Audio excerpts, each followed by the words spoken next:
Hi, this is Larry Miller, and welcome to this month's edition of Retail Control TV.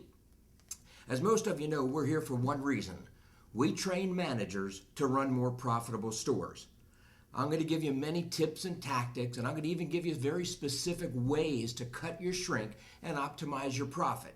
But in the end, we train managers and companies to run more profitable stores through shrink reduction, and that's really where I want you to focus.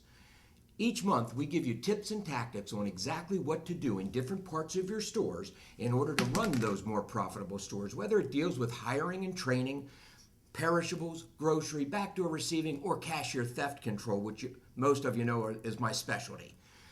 But this month, we're going to talk perishables because there's a real growing interest in perishable profit, perishable shrink control, and how store managers really need to get involved in order to make perishables more profitable. It's unfortunate, but way too many store managers are actually not involved in their perishable operations nearly enough. In fact, they feel excluded. At least that's what they tell me in the stores. They're really not feeling like a part of the perishable profit team. So you know what? Let's get started. I'm going to take you through a couple of really quick things that should really make a difference if you apply them. And if you need help, of course we do train store managers to run more profitable stores. So thanks for coming today. Follow me over to the whiteboard. I'm going to tell you two very specific things you need to do in order to get your perishable operations more profitable. As most of you know, perishables account for over 56% of total store profit and over 50% of total store shrink. So those two combine to make a real dilemma, but a real opportunity for store managers to get involved in driving store profit. As you can see from the slide that we're showing right now on the screen, you'll see that perishables really are the lion's share of store profit and profit loss through shrink. That being said, let's make sure we establish one point very clearly right from the beginning. There is an inseparable relationship between customer satisfaction and perishables. It is inseparable. Customers who are satisfied with perishable quality, freshness, and conditions become more loyal customers. So that's a fact that we have to really understand.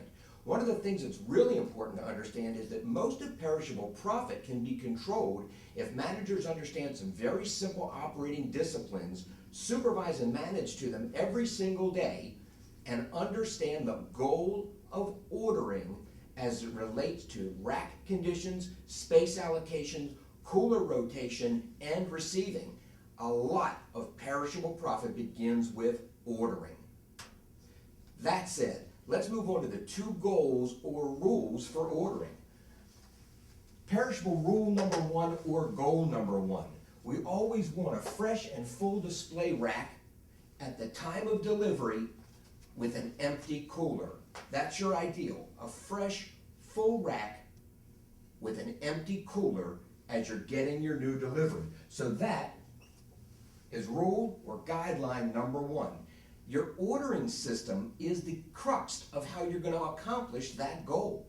If you order smart, you'll order to have a full rack and an empty cooler at the time of the next delivery. So that's rule number one or goal number one or guideline number one.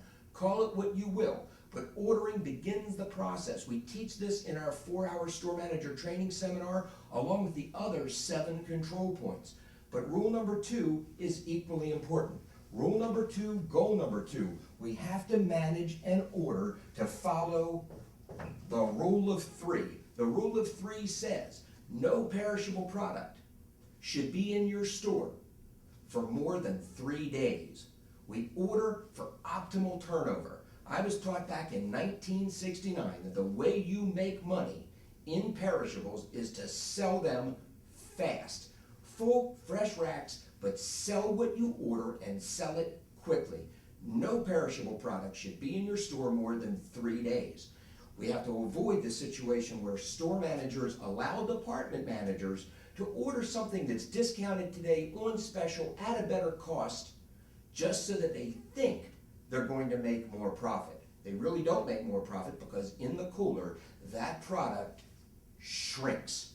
It loses moisture, it loses weight, just as bad, it loses freshness. So when the customer gets it home, it has less of a useful shelf life for the customer Also, so the customer suffers from a bad product, a bad quality product, or less than optimal quality product, and that causes lower customer satisfaction. Great perishables, great produce, great meat, great bakery, great deli. These are the things that breed customer loyalty. So I want to make sure that we understand the two rules that set everything in motion for perishable profit optimization. There's more, but these are the two that set it in motion. Is number one, order to achieve a fresh and full rack at the time of delivery with an empty receiving or storage cooler. Rule number one. Rule number two, follow the rule of three. No perishable products stay in your stores for longer than 3 days. Well, that leads us to a whole myriad of issues. Space allocation on your rack, rotation of the cooler, code dating of the cooler, making sure you order full variety of whatever is required by the head merchandiser to order everything. It sets in place a whole domino effect of controls that have to be present. But it starts with ordering.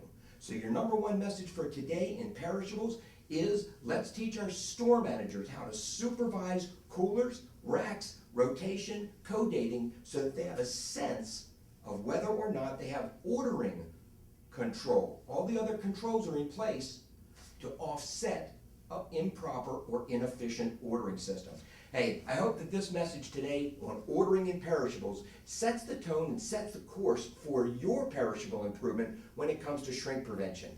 There's 10, 15, and 20 basis points of new produce profit, new meat profit, new perishable profit to be gained if you follow this one simple rule.